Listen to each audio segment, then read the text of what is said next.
L'accord de Skhirat, référentiel de premier ordre pour la Libye, ce sont là les propos de Khaled El-Meshri, président du Haut Conseil d'État libyen. En visite au Maroc, il s'est entretenu à Rabat avec le président de la Chambre des conseillers, Hakim Ben Chemmesh. L'accord politique signé à Skhirat est considéré comme un référentiel de premier ordre pour la Libye. Toute initiative visant à promouvoir la mise en œuvre de l'accord politique ou à le développer sans aller à l'encontre de ses mécanismes d'action sera bienvenue et peut être examinée en détail.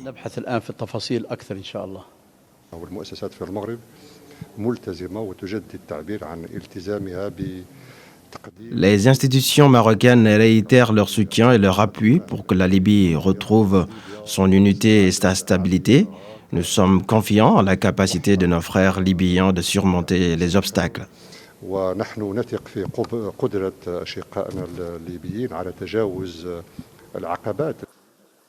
Aguila Salah, président de la Chambre des représentants libyens, s'est entretenu ce lundi avec le chef de la diplomatie marocaine, Nasser Bourita, et avec Habib El-Malki, président de la Chambre des représentants. La visite d'Aguila Salah au Maroc est axée sur l'initiative du Parlement libyen visant une sortie de crise en Libye.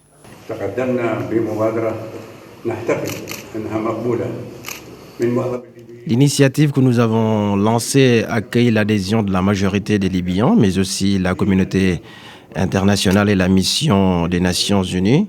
Nous sollicitons le soutien du Maroc au regard de sa place à l'échelle arabe et internationale en vue de parvenir à une issue à la crise libyenne. Toute solution passe par la formation d'une nouvelle autorité chargée de gérer les affaires du pays jusqu'à l'élaboration d'une constitution et la tenue d'élections présidentielles et législatives.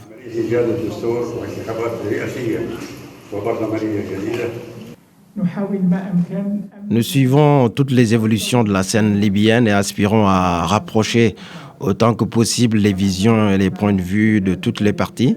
Les dernières initiatives en faveur d'une solution à la crise ne sont pas contraires à l'accord de Skhirat, ni dans le fond, ni dans la forme.